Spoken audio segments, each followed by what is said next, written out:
Hey everyone, I'm Brad Way. I'm Shannon McCaffrey. And to make a short story shorter, we started Level Up Talks to bring you meaningful conversations. And to help you level up in your life. So let's get started.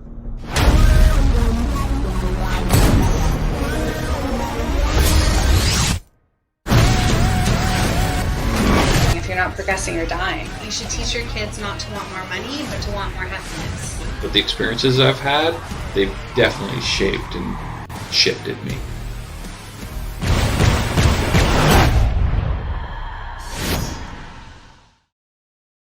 Welcome everyone. I kind of wanted to start off with a couple of questions that were thrown up on our Facebook page. Yeah. So thank you to Will and Mark for taking the time and sharing those questions with us. I think there's one more person too. Was there another person? Yeah, female. I can't remember. Oh, do we know that question? Because I don't recall that one. I know Will was in regards to how to deal with difficult people at work. Yes. And Mark was how to stay on task. Yeah. And mystery female person? I think the mystery female person wanted to know how to deal with negative people. Okay. Well, okay. Cool. Yeah. Awesome. Good. So, disclaimer, I'm not an expert in any of this. Nope, me neither. So I guess, let's start off with how to stay on task. Because I am definitely not an expert in that. Okay. Well, I'm not bad at staying on task. Yeah. I think, but I live in a world where like everything is just super fast and super time sensitive. Mm-hmm. So I have no choice. Right. So maybe when you're put under the gun like that, it's actually better. Yeah, I would say when I have to get something done, it gets done. But I am a perpetual procrastinator. Yeah. There's no doubt.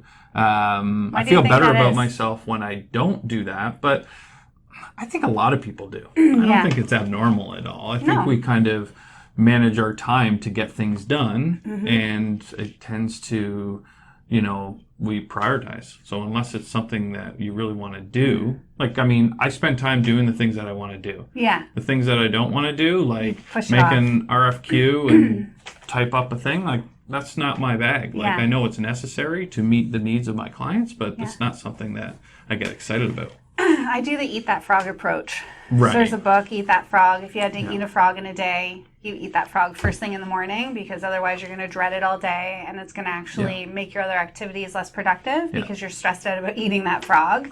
And further, if you have to eat 2 frogs in a day, eat the bigger one first. It's a lot of frogs. Get it done and out of the way. I kind of taught that to my son, Deegan. So he uses that analogy all the time. I think it's a good analogy for kids too. So I'm like, eat that frog, buddy. Just go brush your teeth, get it done and over with. So I think it's a good strategy to have to keep yourself on task. Yeah. So I think certainly having, I create lists. Yeah. I'm a list person. I was encouraged to do that out of the gate when I started working at McDonald's. Yes. And one of the managers at the time said, if you want to become a manager here, if you have a list all the time and you're crossing things off, we'd love to see that, right? So I developed that habit, and that makes a big difference in my day. I don't forget things, and then I prioritize from that list. So I'll just do like a brain dump and just write everything down, and then I'll be like, what's my biggest frog, or what's the thing I hate the most? I'll try to do that first. So that's how I stay on task. I'm not perfect at it. I see shiny objects and start chasing something over here, but I get things done when I need to get them done. I don't think that there's anything wrong with any strategy as long as you're getting things done. Yeah, as long as you're being productive. Yeah. I do tell a lot of my coaching clients to take, normally you have 5 to 10 things that you've got to do in a day. Mm-hmm. And so I tell them to write them all down. And then most of them, for most of my coaching clients, they're clerical kind of paperwork tasks that they have to do for their business, to grow their business, and to write them all down. And then what they need to do is check all their phone and email messages, and then turn their phone off. Right. And then take half that task, try and pile through as many tasks as they can in an hour. Right. Then they need to go back, check their phone, attend to anybody they need to attend to. Then they need to shut it off and do it for another hour. Yeah. And if you do that, you will probably cram 8 hours worth of work into 2 hours. Yeah. I just think that we're hugely inefficient because we are multitasking, or we think we're multitasking, or we're easily distracted by an email over here and a phone call over there. And if you just grinded and got those tasks done, you could probably get all of your tasks done in 2 hours. Change your environment. I would also suggest you change your environment. I know that's what I'll do throughout the week is work from home, but then I'll go to a coffee shop, or I'll go down to a co-working space or something where it changes my gear and my perspective a little bit, and I just move into a different mindset to get things done as a result. So, I would definitely agree with that. Yeah. What was the next question? How to cope with negative people. How to cope with negative people. Be positive. Be the leader. I'm the queen of reframe. Yeah. So when people are hitting me with negative But stuff, people get pissed off about that too, right? So no, how do you I deal think with there's that? an elegant way of doing it, right? there? You listen to them talk a few minutes, and you do the, "Oh, I'm really sorry to hear that. That's really awful." And then you flip it to another conversation, a different direction. "Oh, are you planning But any is that vacations ignoring, this Shannon? year?"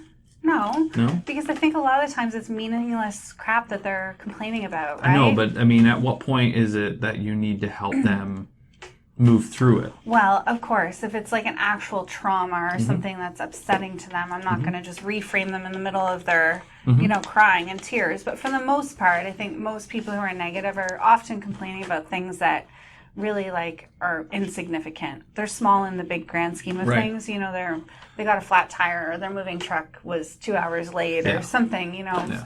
Something that in the grand scheme of things, I always say to myself, am I going to remember this in a year? Yeah. If I'm not going to remember it, looking back a year later, then it's probably not important. Yeah, I would also say, reframing for sure. I would also say, and I was just challenging you there. I mean, I would also say you have to call people out on it. Yeah. Yeah. If it's always constantly the same person that's being negative, we're going to go into our same old rant. But, you definitely have to tell people that, it's not good for them and you. It's frankly, it's not putting me in a good mindset. So I think it's boundaries, right? Yeah. And so I have said to people, I'm very sorry, but this is not, how I choose to. I spend all day long getting myself in a positive vibration. And so I don't want to talk about the news. I want to talk about the negative things that are happening. It's not in my frame of mind. It's not that I don't feel it's important. It's not that I don't feel sad for what's happening in the world, in our own city, etc. It's that I just don't want to inundate myself with that information. Right. Right. And there'd be situations where it could happen right back at us, right? Not everybody's cup of tea. No. Right. No, And that's right. and that's going to go to you need to surround yourself with the people that are bringing in your own vibration Yes. or higher, right? Depending on what you want to do. I'm a big person if you're happy, then stay right where you are. If that's what you want and you're being fulfilled. But those negative people don't like our positivity any more than we don't like their negativity, right? Right. So I often... Well, they wouldn't listen. I know enough negative people in my life that they're happy about the negativity. Yeah, no, that's why birds of a feather flock together. Right? They want other and if that's negative their people bag, because if that's their bag, then go for it. they feel their energy and they're like, it's like they try and one up each other. Like, oh, you think this is bad? Well, Right. you should hear what happened to me this week. Right, exactly. You think you hate your job? Well, wait Yeah. till I tell you what happened, at lunchtime yesterday. Exactly. Whereas positive people, that's the problem. And, we all have these people that we hang out with that are still complaining about the same things after 15 years. Right. Like, you don't like your job, you don't like your life, you don't like your spouse. Make some effort to change it.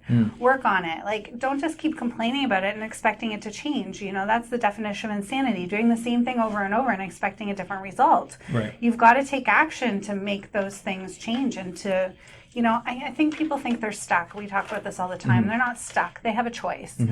And it doesn't have to be quit your job, and start something else. It could be maintain your job, but look at other ways to source out income Just if you want more money. Put things out there.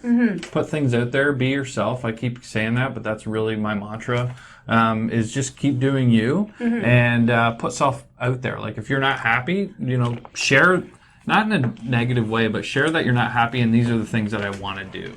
I know that's paying off for me as I continually just put things out there. I'm authentic and I'm vulnerable in saying that. And people I think most people want to help people. Oh, definitely. That's what I found. And so that's what I would say. I think where it gets difficult is if you've got a negative spouse, one person's positive and the other person's negative. I think it's a lot easier to distance yourself from a friend or a family member that's not living with you. But I think it's hard when you're living in a household with somebody that's sure. a Absolutely. different mindset. Yeah, absolutely. Yeah, sorry, I'm losing That's okay. my voice. It's So really terrible. was it just the 2 questions? Yeah, it was just So two that questions. for me that was a lot of fun. Yeah. I like answering The questions. questions. I know that we I still probably don't think cover we some dealt of with these the things, spouse but issue. How do you think you handle that best? which one specifically? I've got a lot of spouse issues. My spouse has a lot of spouse issues. Spouse issues with you? Yeah, oh, absolutely. Yeah. Well, I mean that. Absolutely. relationships. Yeah, I guess. I mean, they're not easy. Yeah, they're not No, easy. I don't care if there's your parent or your spouse or kids. Mm-hmm. You know, spending time in that close quarters all the time. It can be hard, for sure. Definitely. I mean, But that's been. I still think, like, what's your recommendation for people who have, like, one spouse that's negative and another spouse that's positive? I would say, I want to be thoughtful here. I would say share how you feel, definitely. I mean, that seems pretty trivial. But I know for Michelle, my wife, I know for her a big benefit was listening to different self-development stuff and different authors, just to kind of plant different perspectives. Okay. Yeah. And what if they don't want to And listen that to helps those me things? because what I don't want to do is suggest that because I kind of feel like I threw my wife under the bus there, but and that's not what I want to say. I know even for me, I haven't been listening to the typical podcasts that I typically do like for the last 5 months, and I don't know why. Yeah. I kind of got in a rut. And the last couple of weeks, man alive, my energy has changed dramatically. Yeah. So, those are the suggestions. I know that's how we've dealt with it. Yeah. I mean, I think for me, like, my advice would be for the positive person to just keep being positive. Right. You know, try your very best to keep being positive, because I do think over time that will be infectious. It does overflow. Sure. And I think, you know, if you're providing resistance and you're getting angry at your spouse for being negative, you're just bringing more negativity in. Whereas if you're just overflowing with love and positivity, eventually I do think they turn around. Yeah. I think they for sure. come to you or they don't, and then you have a decision to Yeah. make. If that's not the life that you want to lead and the other person can't get, you know, on the same level with you, then you either need some counseling or some help, or maybe sometimes it's best to part ways. Yeah, I think positive. I think that you just hit the nail on the head. I think, again, coming back to the earlier conversation, is you show leadership in that area. You just Yeah. you reflect what you want to have reflected. Absolutely. We are all mirrors. Yeah. We are all mirrors. So, and I Yeah. think ultimately if somebody is really negative, it's often because deep down there's something going on inside that's not fulfilling to them. They're waking up every day with a whole track of, I'm not good enough, I'm not loved enough, I'm not valued enough. There's something running behind that negativity that you have to get to the root of. And so then it boils down to, listen, honey, instead of me bitching to you about why you're so negative and how I'm not happy that you're negative, maybe try turning to your spouse and saying,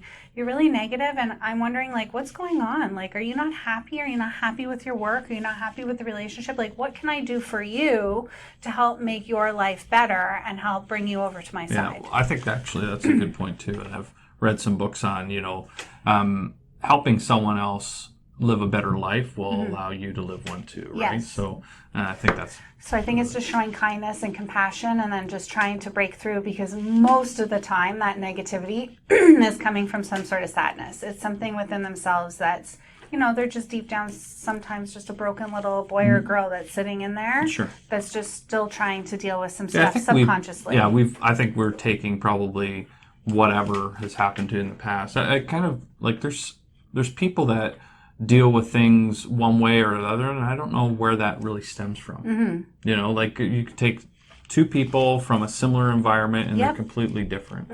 So why do you think that happens? Because there is a million different filters.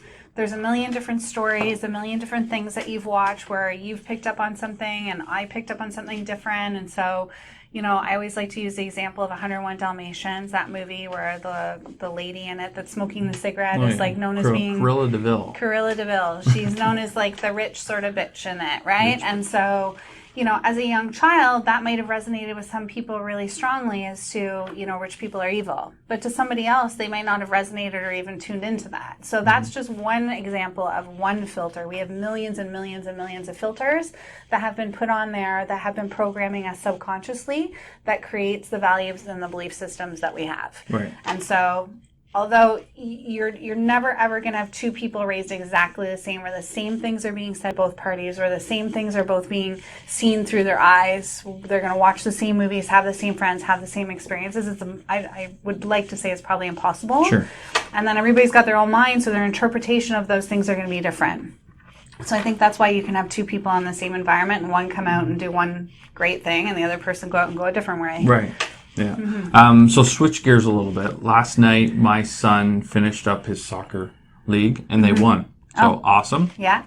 But it just got me to thinking how important that, sports can play, or any thing that you get enjoyment from and validation from.